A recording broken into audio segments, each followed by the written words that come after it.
Hello there. Welcome to the Center for Spiritual Living Bellingham.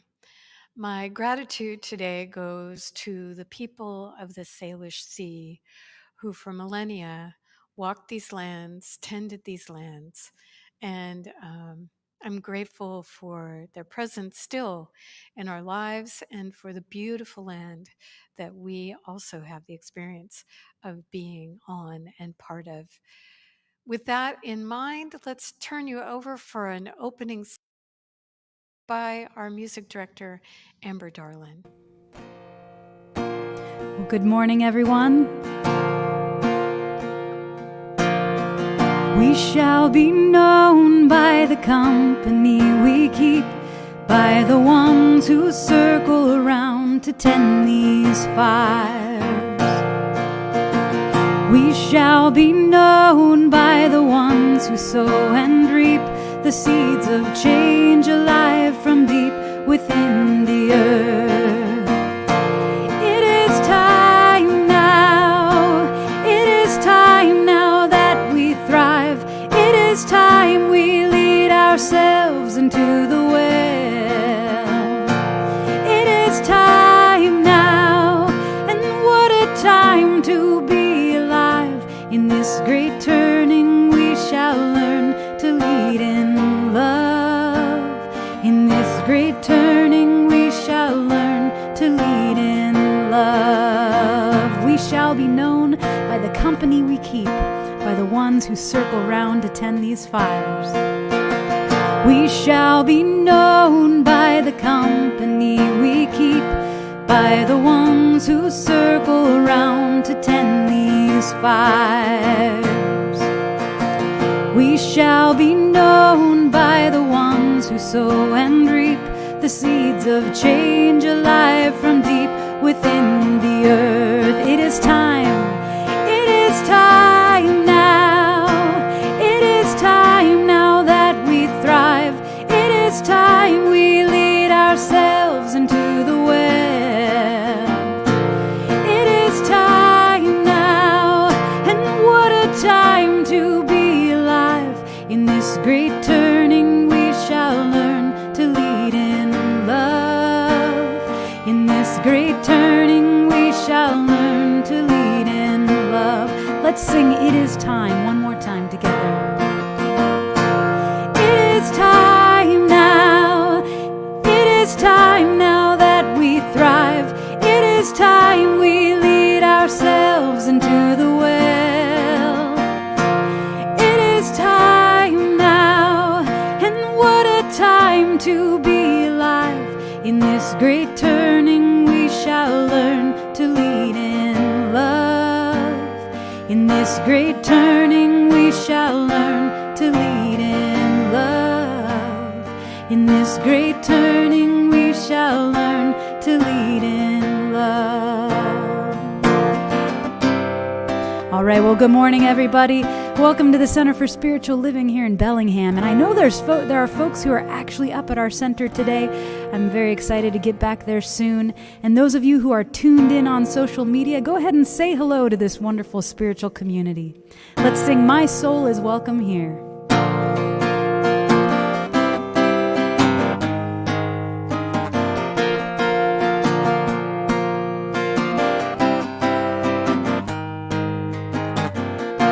I'm in the right place at the right time. I am just where I'm supposed to be. I'm in the right place at the right time. I am just where I'm supposed to be. I'm in the right place at the right time. I am just where I'm supposed to be. I'm in the right place at the right time. I am just where I'm supposed to be. Oh, my soul is welcome here. Oh, my soul is welcome here. I am getting the message loud and clear. My soul is welcome here.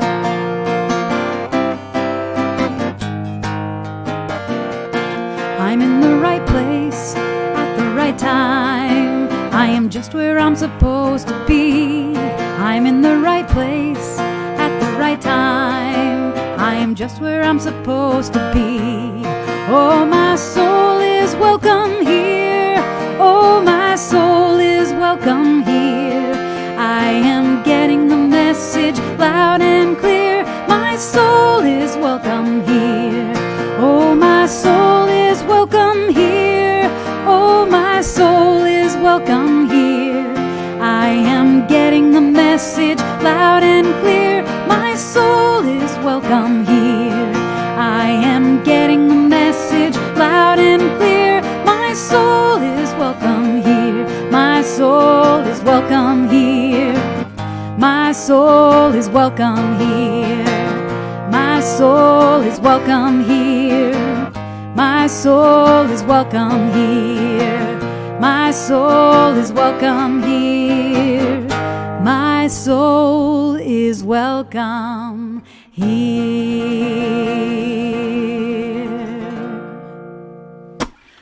Well, we're going to move on over to our practitioner of the day for an invocational prayer. Good morning and welcome. I'm so glad to have this opportunity to join with you in prayer. The one presence, the one power, it is flowing constantly. It is within everything. And I am so grateful to have this knowing that it is within me, it is within every speck of what has been created and what will be created. We are connected, and wherever we are, our soul is welcome here. And whether you are near or far this morning, we are knowing, we are present with Spirit, in Spirit, as Spirit. We are grateful for this knowing, and we feel the joy, the peace, and the harmony of being one as we move through this morning together. And so it is. Thank you, Wanda. Well, let's move into some musical meditation together. You are the face of God. I hold you in my heart. You are a part of me. You are the face of God. You are the face of God. I hold you in my heart. You are a part of me. You are the face of God. You are the face of love. You are the face of love. I hold you in my heart. You are my family. You are the face of love. Let's sing this to ourselves this time around. You are the face of love. You are the face of love. I hold you in my heart. Every part of you is family. You are my family. You are the face of love. Hold anyone who's dear to you, or even a perfect stranger. Let's sing one more time. You are the face of love. You are the face of love. I hold you in my heart. You are my family.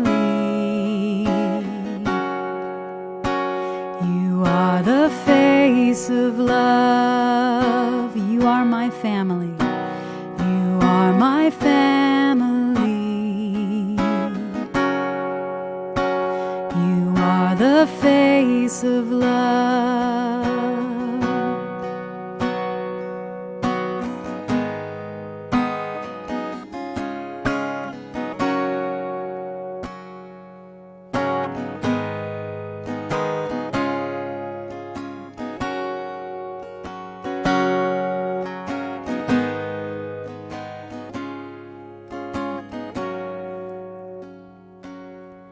Take comfort as I am. Surrender all need for a plan. Divine presence is always at hand. Take comfort as I am. Take comfort. Take comfort as I am. Surrender all need for a plan. Divine presence is always at hand. Take comfort as I am. I know there's only one moving me to be untethered, undone. I accept this love healing, breathing me whole, and give thanks for it is done. Take comfort as I am. Surrender all need for a plan. Divine presence is always at hand. Take comfort as I am. I know there's only one moving me to be untethered, undone. I accept this love healing, breathing me whole. I know there's only one moving me to breathe untethered, undone. I accept this love healing, breathing me whole, and give thanks for it is done. I give thanks for it is done.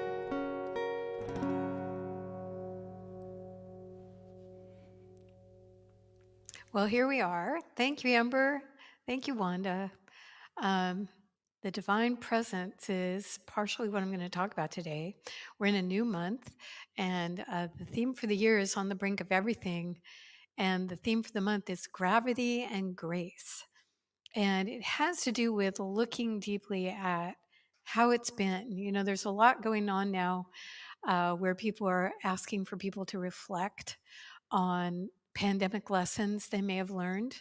And what I'm aware of in my own life and in many of the people I serve is that it's been a very grave time. Grave for the world, for our country, and for many of us going through personal difficulties during this time of isolation and fear. And so, on the spiritual path, the reason we do practice is for times just like this. And when we hit gravity, when we hit the grave situations, one of the things that we can invoke if we've been practicing diligently is the grace of moving through these very difficult situations with some level of um, awareness and love and patience. So I thought I would talk about one of those spiritual practices today, and I realized I was telling the earlier service, I don't really ever talk about prayer directly on Sundays. I think because I've been thinking that perhaps it would be something that people would go, well, I don't need to learn about that in a Sunday talk. Well, here we are, and you're listening, so thank you. And I wanted to bring you a quote from Simone Weil. Simone was a French philosopher, activist, and a Christian mystic. And she said, absolutely unmixed attention is prayer. And that really caught me because uh, about a little over a year ago, I taught a free class based on one of Joe Dispenza's earlier books called You Are the Placebo. And in that book, he shares the story of his own unmixed attention. And I thought it would be a good starting place. So I'm not going to read the whole story, it would take too long. So let me just tell you that um, Joe was young at that time. He had just graduated and become a chiropractor in La Jolla. And he had been training for over a year for a triathlon, swimming and biking and running. And he was in the biking portion of the triathlon when a woman going 55 miles an hour in a car hit him and dragged him. And when she realized what was happening, which probably felt like an eternity for him and was probably seconds, she slammed on the brakes so hard that it threw him off the car and he slammed to the ground and fractured 8 vertebrae, and they all became compressed. And so, as a chiropractor, of course, he knew what was occurring as he was being taken to the ER. And this is part of his story.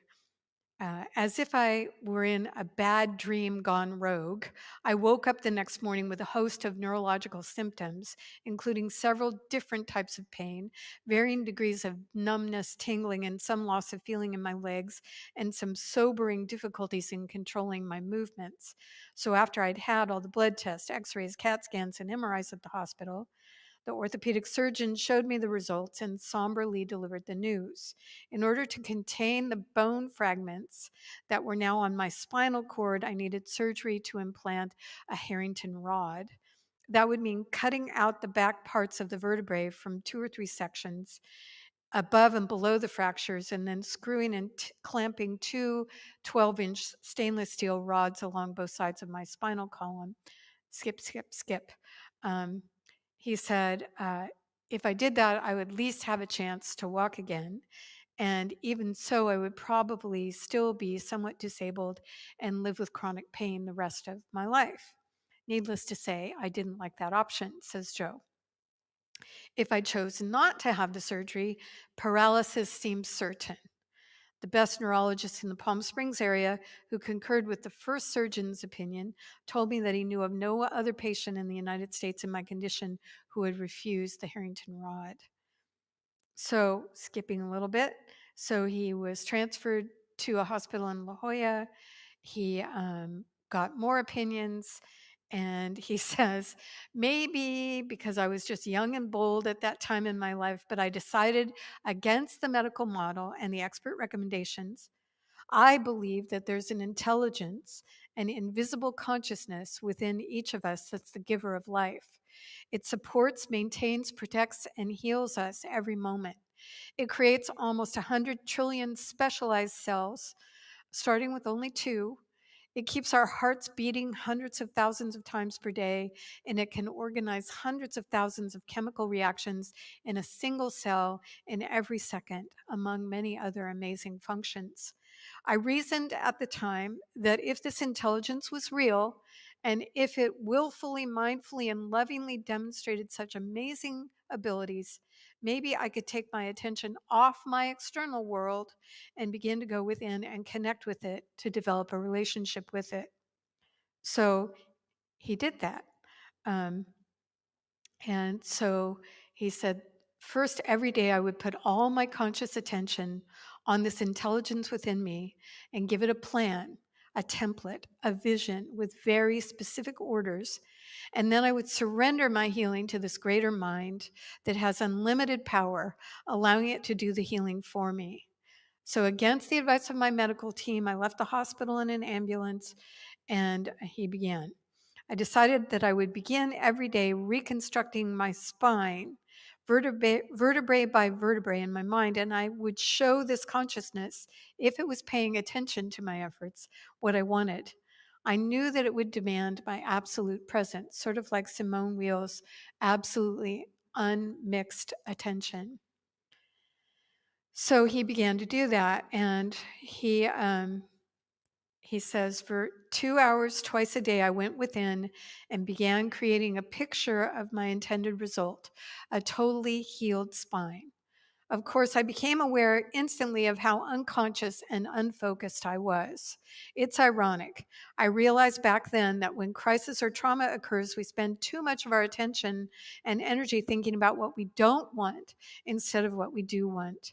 During those first several weeks, I was guilty of this tendency on what seemed like a moment by moment basis. So he goes on from there, but that's enough for you to get a sense of it. And he, of course, is a living, breathing, walking, talking, non paralyzed, fully functioning, world famous speaker, author, and presenter now. So the story of what he did, particularly that last part, where he acknowledges that almost moment by moment, as he's attempting to give his unmixed attention to building a vision, a template of how he wants his spine to be and acting as if it's so. Thoughts that are different, thoughts of him in a wheelchair, thoughts of himself never being able to go out to eat at a restaurant without being in that chair, would intrude on his consciousness. And so he had to over and over start from the beginning and go through it again. And anytime there was an interruption, he would start from the beginning and go through it again. So, is this what unmixed attention that is prayer is? And the answer is, well, yes. Yes, indeed, that is part of what prayer is this incredibly focused attention that is not externally focused at all, but rather is turned within to the presence of this unlimited consciousness. Call it what we will. So for me, I often call that spirit. But in Joe's work, he calls it the quantum field of all possibility. It doesn't matter what we call it.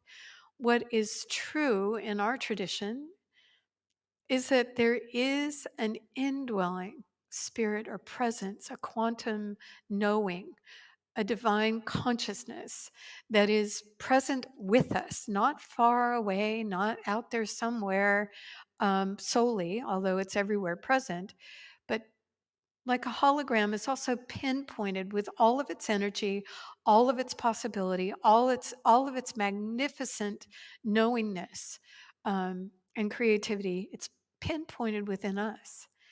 And so the power of prayer is to begin to commune inwardly with that divine knowingness and to literally sit in communion with that, knowing that we are connecting to something that is so vast, so potent, and so available that anything can be made manifested in the outer world through that communion with the divine.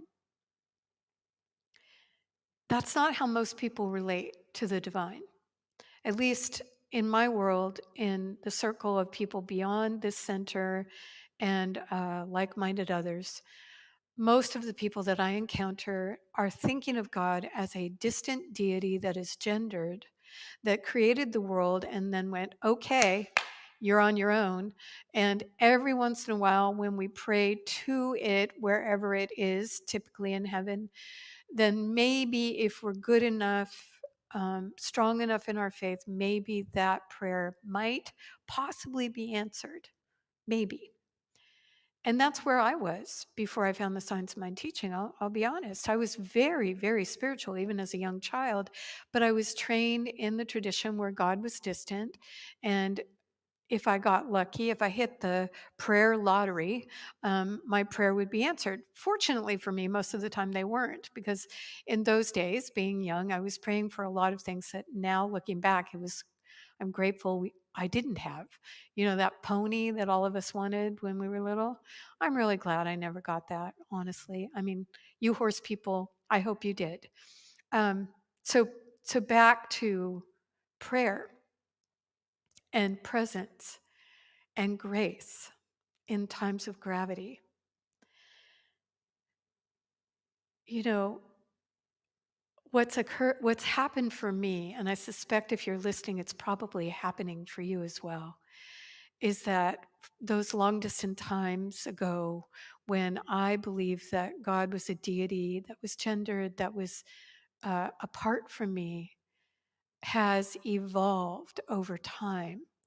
And as my understanding of God has evolved and come closer and closer and closer until now I understand God to be an intimate, indwelling presence, my understanding of prayer has also evolved with that. Because in those days when God was on high, afar, um, my prayers were like, they were like Morse code, where I was tapping down here on earth out what I wanted. And hopefully the message was transmitted through the wires of invisible the ethers to God's ear or Jesus's ear where they would be heard.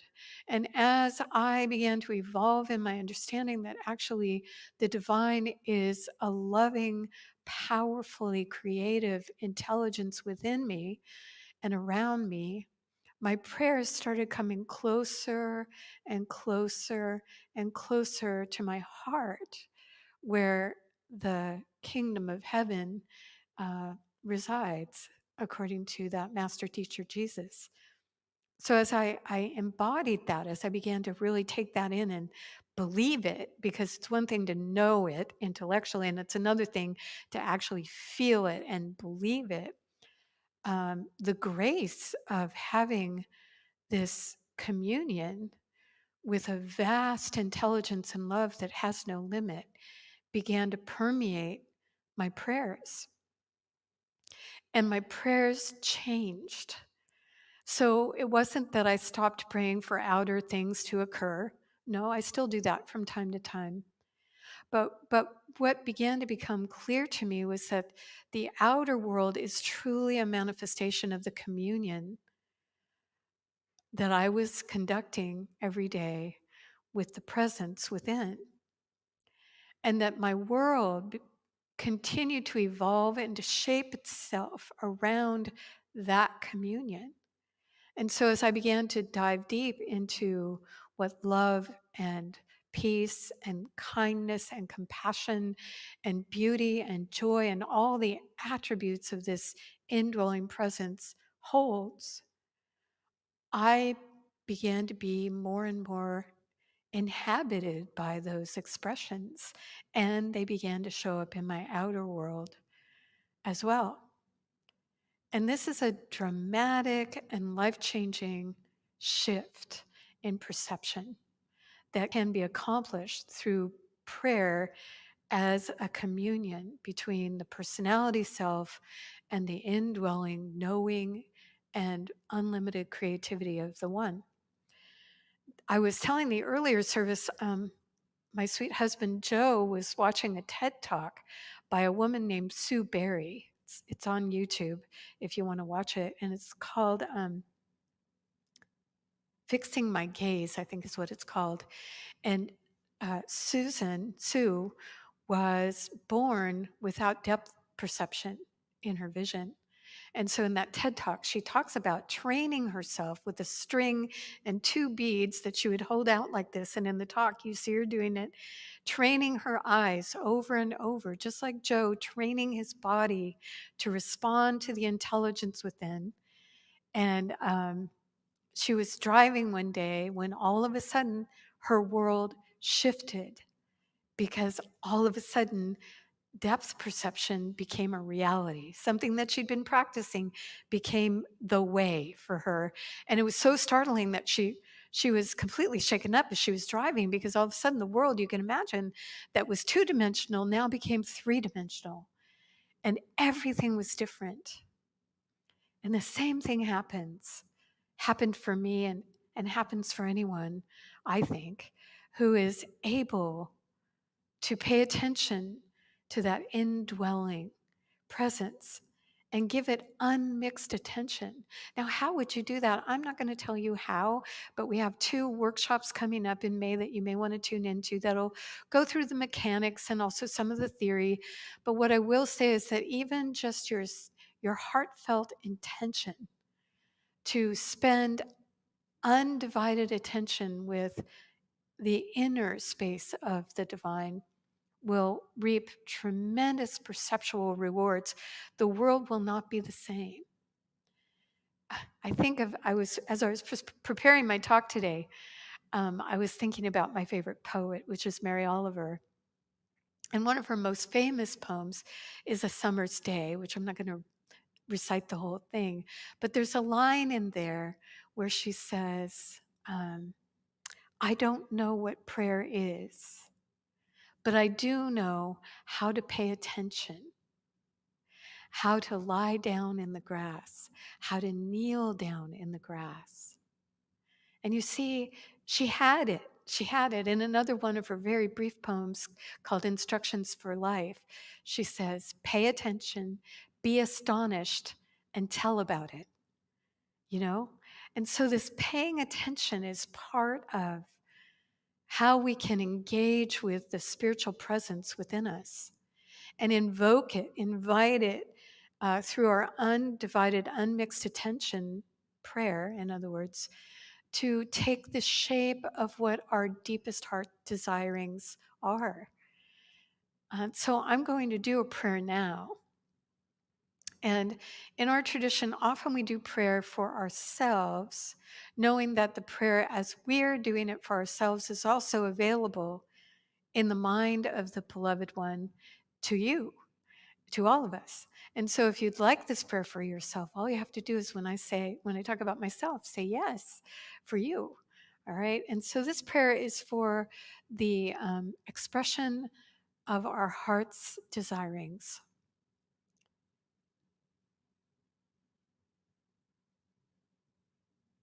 One of my dear mentors used to say at the beginning of every prayer, I come into the consciousness of the one mind, the one heart that is present within me and all things.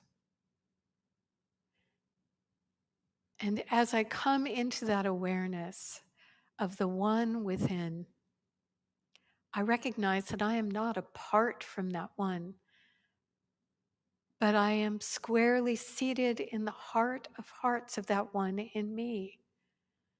All that it is available, all that it is operating through me as I can allow it.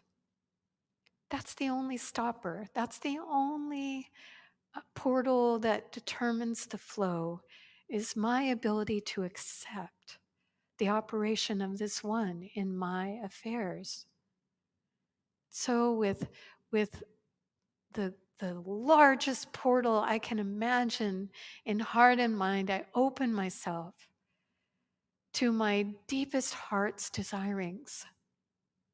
The desirings that, yes, show up in the outer world as beautiful circumstances, but the desiring for love expressing through me in all ways.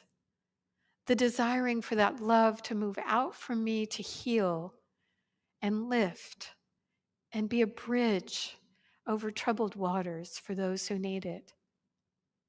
My deepest heart desiring to be filled with such joy in having this one sacred human life, that joy radiates out from me, lifting others as well in joy. That sacred heart longing to live in peace inside myself and outwardly in the world. Indeed, that peace flowing out from me and all the hearts who care for that, so vast that there is an end to conflict and war. These are the desirings of my heart. And so with an open mind and an open heart, knowing that this divine knows exactly how to do that by means of me. I allow it to shape me, to evolve me, to illuminate me from the inside out. Full well knowing that as that is unfolding, there is a grace and an ease to the unfolding that is delightful and wonderful within and without. I am so grateful for this process unfolding me even further, so joyously ready, and so delighted that it's filled with grace and ease that I can only say, thank you. Thank you for this life, for this prayer, for this manifestation of my heart's longing. Say with me now, and so it is. Thank you. Always a little difficult to shift gears from that deep place to telling you about what's happening at our center, but I really want you to know a couple of things. So bear with me. Don't turn me off yet. Because today, being the first Sunday of the month, excuse me, we have a Zoom discussion about what I just spoke about that will be happening at noon today. And it's being conducted by Wanda, our practitioner today, and supported with our Ask Me Desk board members. So they'd love you to come and discuss the topic that I was sharing, any of the points that you noticed, and just have the opportunity to connect with like-minded others. So noon today, all the links for the Zoom happenings are available on our website. Just go there and you'll find them either right there in the Zoom link compartment or on the calendar. They're also listed, I believe. So that's happening today. And I mentioned the 2 workshops that are dealing specifically with prayer this month. The first is on the 16th of this month. It's a Sunday, right after the 10:30 service. And it's part of our series that the practitioners have been offering for free called The Fundamentals of the Science of Mind. This one is specifically about prayer. And it's an hour and a half long, starts at noon, goes to 1:30.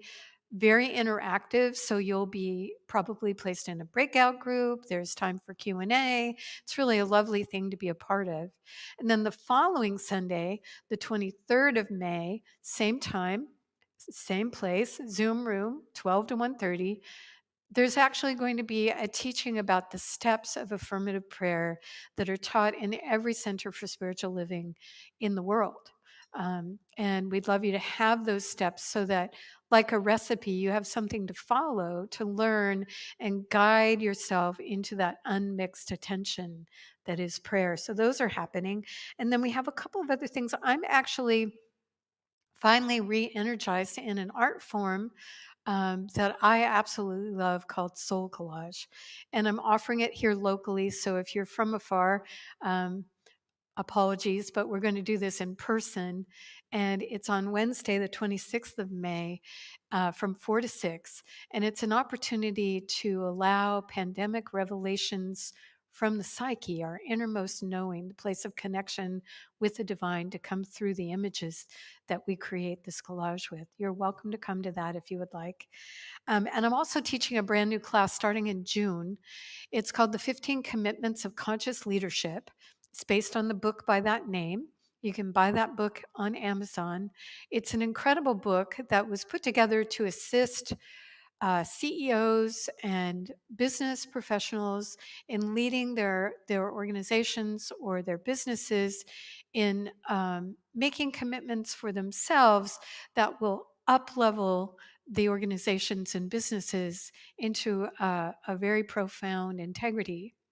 But what's also true is that it's very applicable to living a life of high integrity and clarity in our personal lives. So that's going to be happening every single Tuesday in June from 6 to 8.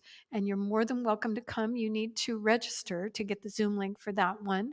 And you can register at the center office, and that address is also on the website. So that's happening. And then I want to remind you that we have men's group next Sunday at noon via Zoom, and Women's Circle on the 14th, Friday evening at 6 o'clock, also via Zoom. So those are happening. Creativity as a Spiritual Practice is happening this coming Friday at 6 p.m. It's a Zoom room experience. And if you have a talent that you would like to share, you are welcome to come and be part of that. Oh, wait, no. The Creativity as a Spiritual Practice, you know who's sharing are two very beautiful women who use music and sound as a way to connect to the divine.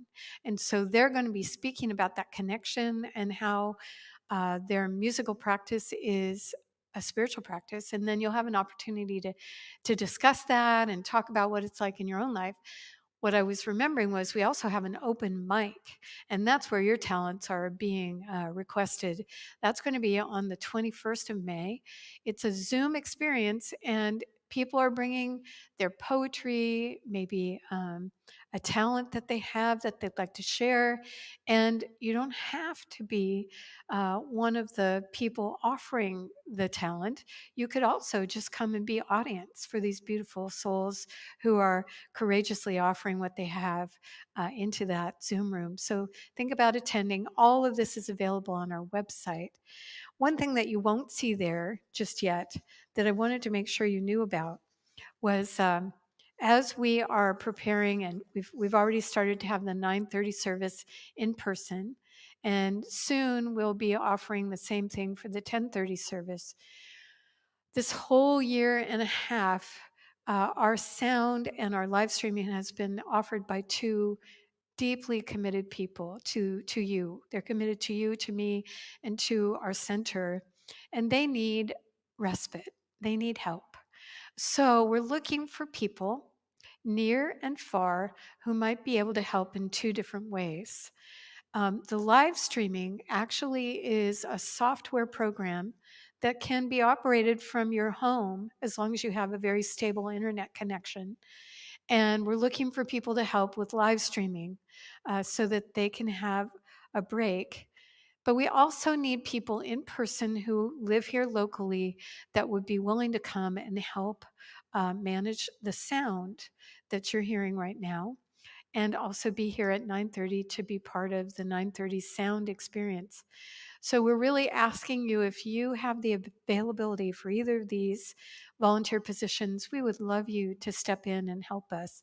You can contact the office directly, and we will send the message on to these two delightful people, Philip Flores and Deb Dole, who have really been the mainstay for getting the message to you. And we want to keep doing that without burning them out. So thank you ahead of time for the gift of your service. Right now, another person who has also been just steadfastly with me every Sunday, practically for a year and a half, offering her gift is our music director, Amber Darlin. She's going to take us out on some wonderful music. And so thank you for joining us, for your deep donations of time, money, and talent. We look forward to seeing you again soon.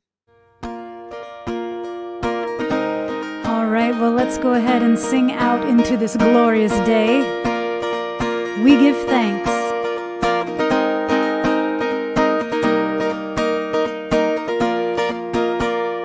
Everything in this world goes around, flowing with abundance, it knows no bounds. Giving and receiving, we circulate the love with gratitude and knowing there's always enough. We give thanks. We give thanks, we give thanks with this offering. We give thanks, we give thanks, we give thanks for everything. Everything in this world goes around, flowing with abundance, it knows no bounds.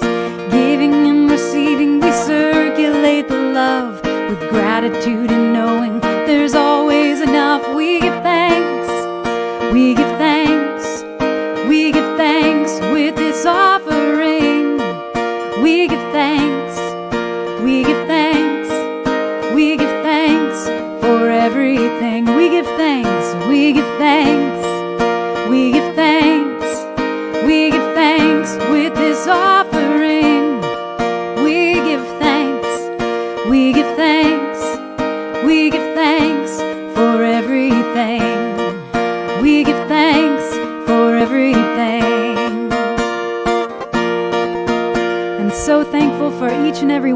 and the donations that you can pass along our way. Thank you for being here today, and we'll see you again soon.